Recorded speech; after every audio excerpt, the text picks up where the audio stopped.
how's everything going? Everything's good. I mean, London's under a lot of restrictions with the corona, so that's a little bit painful. I was going to ask you about that. Like how severe are the restrictions in London right now? So we have a 10 p.m. curfew on the hospitality sector. So restaurants, bars all closed down, and they're putting new restrictions in terms of essentially socializing with people outside your household. You can only do outdoors, and we're now going into winter, so that just makes it really difficult. Yeah, that's what there were. Well, one thing I was listening to this morning is that Europe is getting a rise, like a big uprise in coronavirus cases, and then over here in the States, it's the same thing. We're going into winter, which everyone's concerned about since the flu. It's like the flu season, Right. that it's going to cause more, and the rates to go up, more infection rates to go up. Is that the same concern there? Yeah, that's right. That's always the concern, I think, when the virus first came out. But I think from my perspective, it's more about how many people are actually dying from the virus, as opposed to like everyone naturally gets the flu and it is a form of a virus. Hmm. So I think we should be more looking at death rates. Are the death rates rising, and are hospital admissions rising? Because that should be the concern. Do you feel like that's like it's not as much as it's people or the news makes it seem like it is? Yeah, I think initially when the virus came out, there was a massive influx in terms of deaths and cases submitted to the hospital. But I don't feel like I'm hearing so much about deaths on the Hmm. rise. It's more about the spread. Right, right, right. Have you personally had anybody that that you know of that had the virus? No one close to me in my circle, no. Okay, yeah, How that's about good. yourself? I've had a couple of people. So my mother had it, and her process with the virus wasn't that bad. The actual while she had it, but post virus, she had some like issues with like just different like just not feeling great, like nausea, headaches, that kind of thing.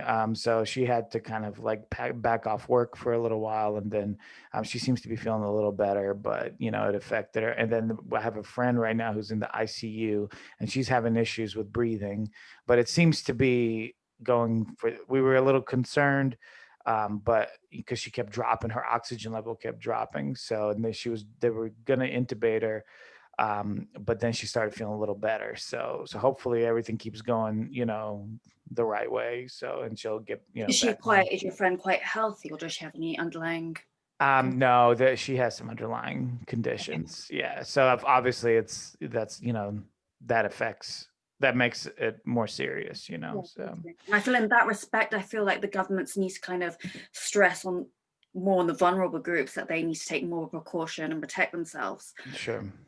Sure. Yeah, no, for sure.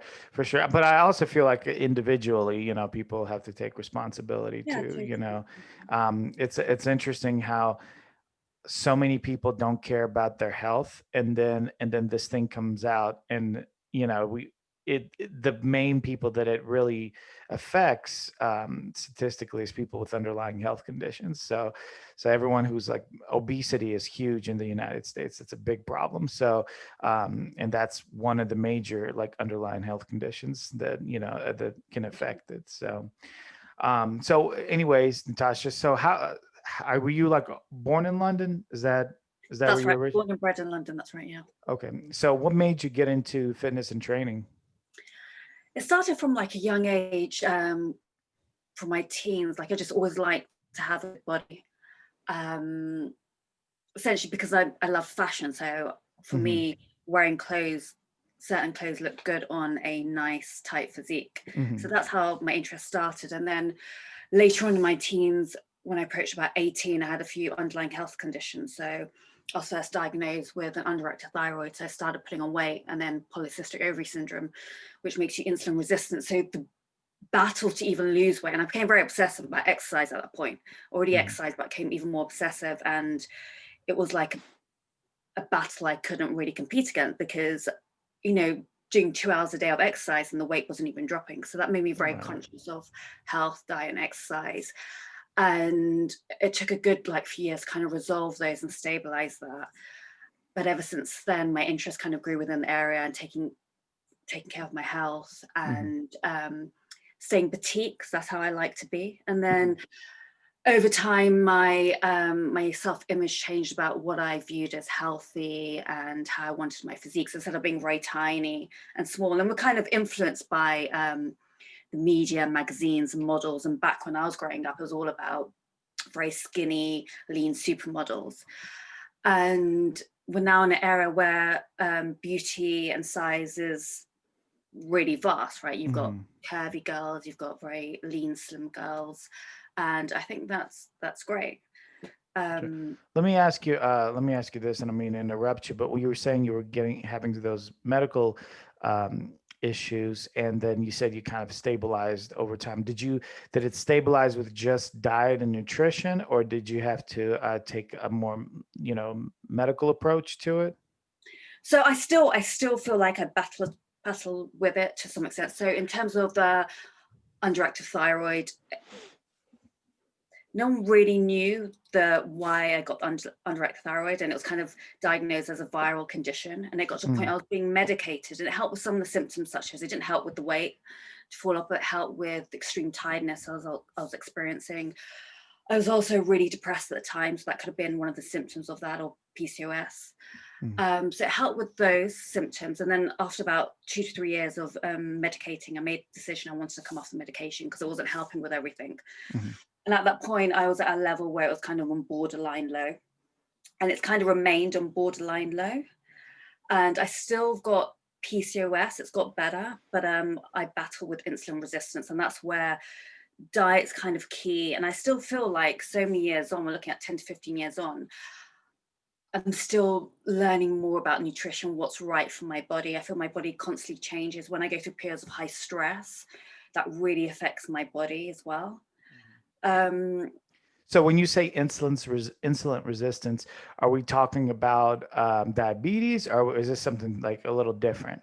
So I'm not diabetic. I had a number of tests done over many years, but I think, and I'm not pre-diabetic according to the doctors, but my body can't handle, I find, extreme amount of carbohydrates. I can have some, but I feel my body does better with just a moderate amount.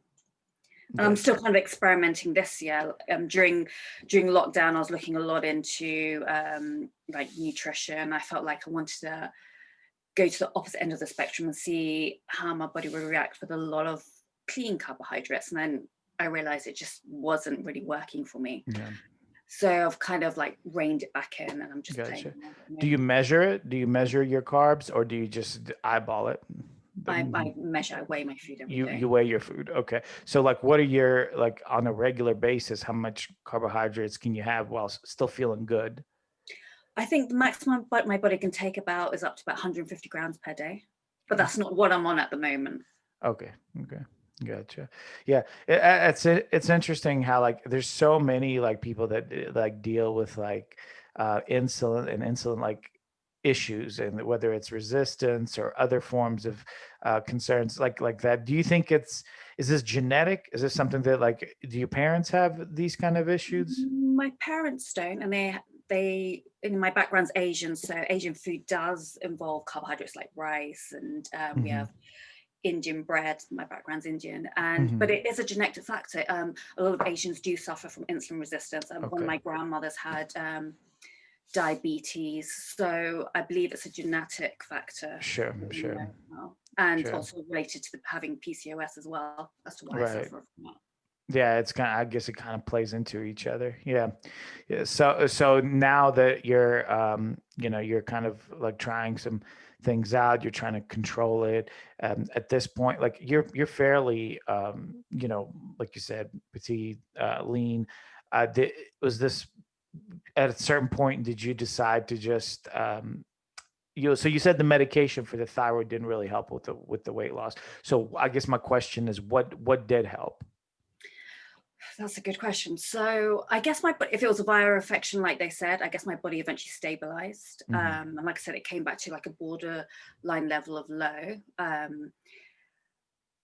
So being very careful with my diet at the time, still exercising. So once I guess I stabilized my thyroid, and it was just on that level of manageable, along with managing the PCOS and managing my diet. That eventually helped my body stabilize. Also at the time, for PCOS, I was on the contraceptive pill for that. And, you know, back then, 10, 15 years ago, we didn't have a lot of information. I felt like the doctors didn't have a lot of information. And if I had the information what I had now back then, I wouldn't have gone on the contraceptive pill, because I think that also made the battle a lot more harder. Your pills are made up of different hormones, and you need to understand your hormonal levels as to which is the right pill for you. And I don't think I was on the right pill at the time. So I think that made the battle even more harder. Yeah, it's usually those contraceptives are like a high level of progesterone, which then, I mean, can cause a lot of like other factors, you know, other problems and things of that nature. Yeah, too much estrogen is not great as well. Say that again. I'm sorry. Too much estrogen's not great. So if you've got an estrogen dominant body, which I do, and I think the pill at the time also had estrogen, you're making the situation even worse. Sure. And I believe you're right that over the years, like more research has been done with like hormones and the endocrine system. And there's a lot more like clinics and doctors that deal with that now than they used to be, you know, and a lot of the regular doctors, they don't even know how to approach something like that. I totally agree. Yeah. So how is your training? I know you started mentioning before we kind of backtracked that you were feeling that, well, not necessarily being like super small. You wanted to, like, I guess, have a little bit more of a built physique. How is your training now? Like, are you doing like a lot of weightlifting, or is it mostly cardio? Like, how does that work? I do a bit of both. So I like to be lean but sculptured, you know, have curves in the right places. There's certain areas I want a bit more muscle. There's certain areas I don't need any more. And I'm kind of focusing, I mean, this year has been very up and down in terms of Corona, but I'm just trying to at least maintain. I want to kind of drop some weight, and me leaning down and dropping weight isn't still not the easiest thing for me. So hence the playing around with the diet.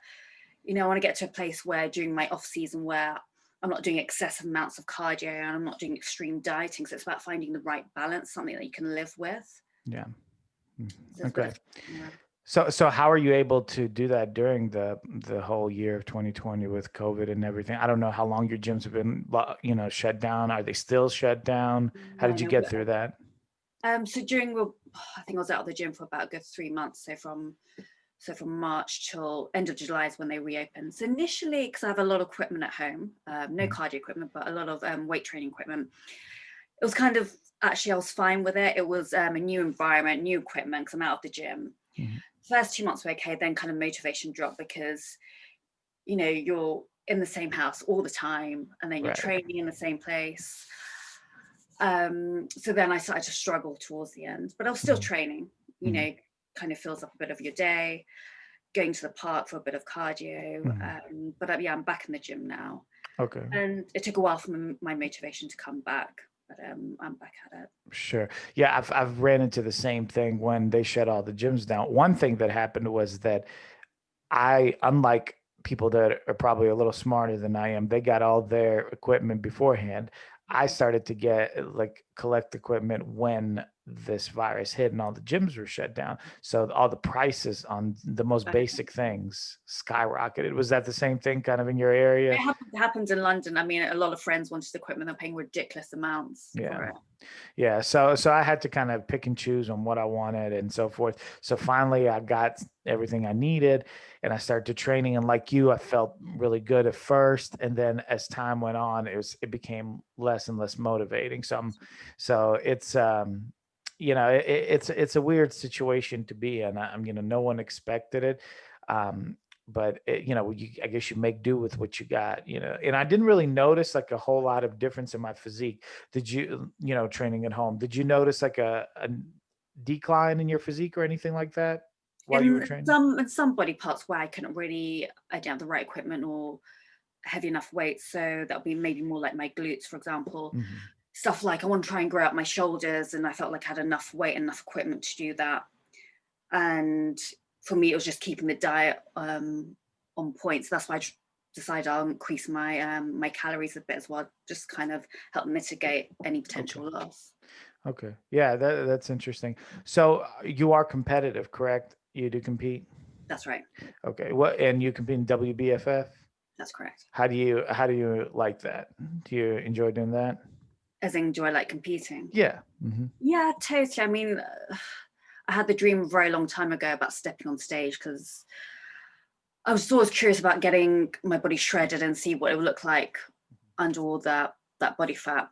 And the first time I stepped on stage, I loved the feeling of being on stage. And why I particularly like the WBFF is it's different. I mean, there's a bit of glamour and beauty to it, but also you can be yourself on stage in terms of how you present yourself, in terms of the posing, and that's the aspect I like. I can Hmm. be myself.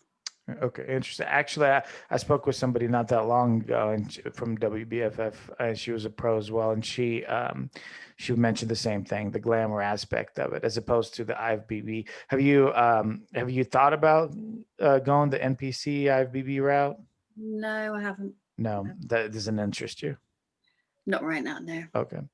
So what about now on? Are you looking for like another show to compete in? Are there shows happening with WBFF at this point? So a lot did get cancelled. They've had a few amateur shows this year, and they've got one pro show this year, which is next month. Mhm, My plan was to take this year off anyway and just mhm, work on the areas I wanted to work on, which would take quite a large amount of time.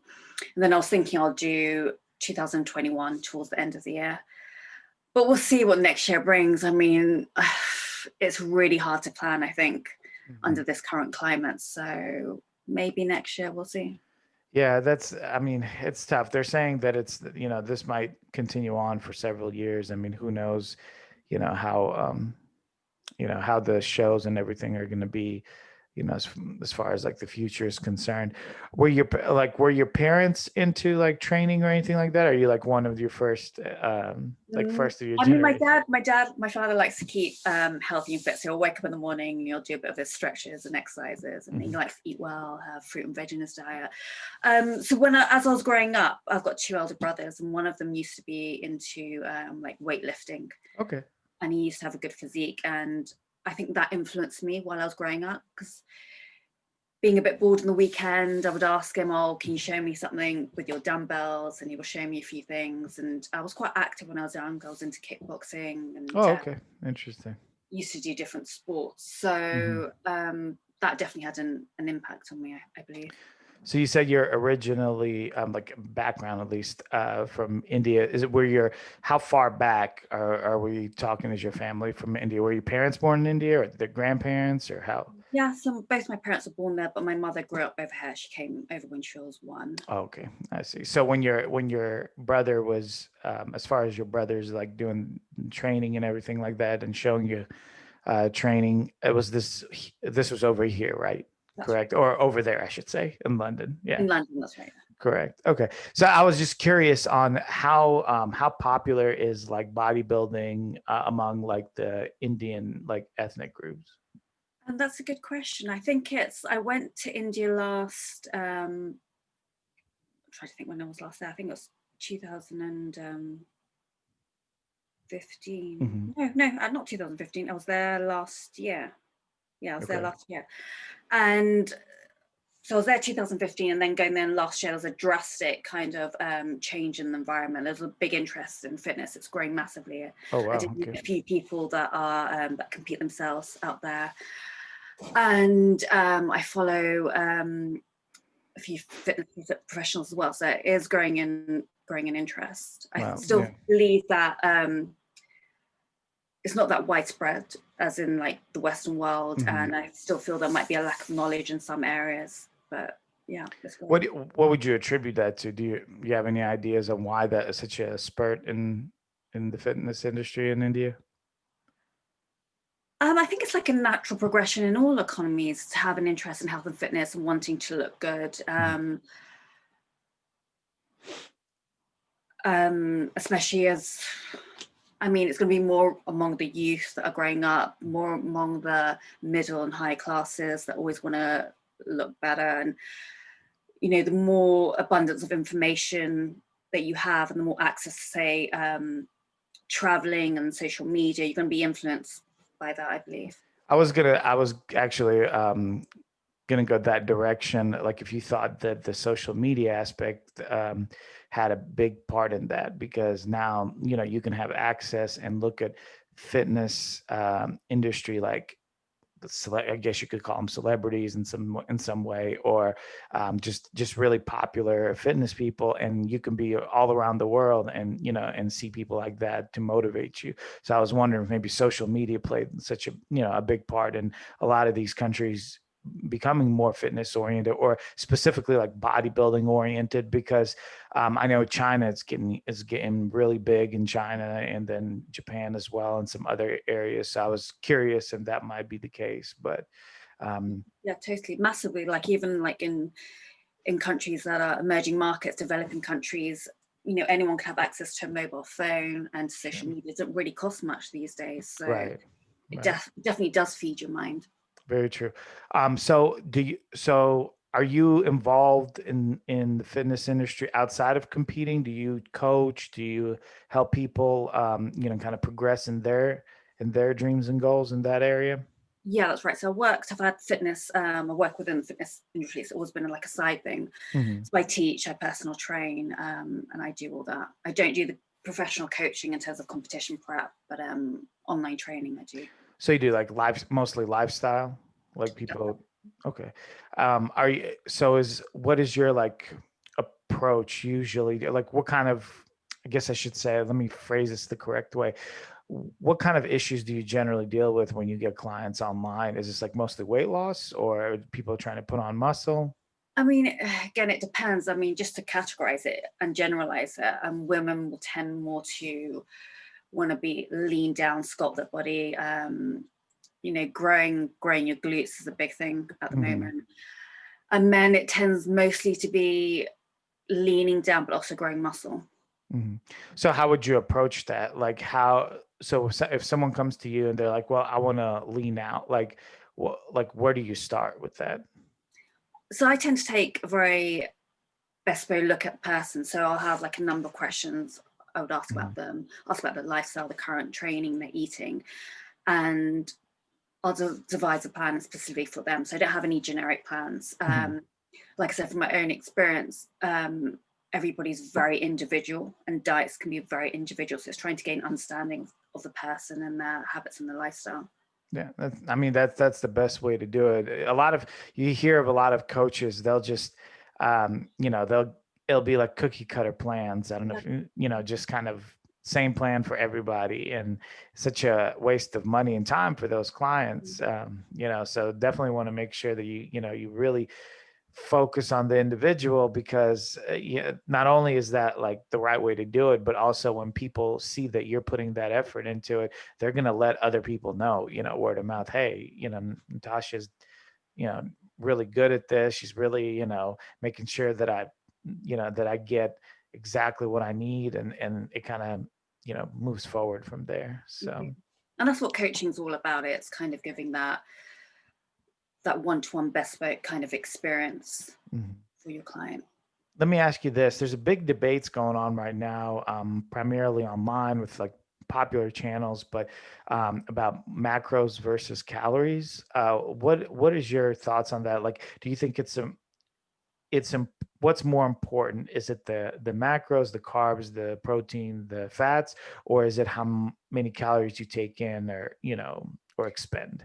I would say they both matter, but if I had to put what matters first, I would say macros Mhm. from my personal. If somebody wants to lose weight, would you at that point just kind of reduce, like let's say you give them something and they're at a certain weight, right? To make them lose weight, do you reduce the calories? Is that how you would work?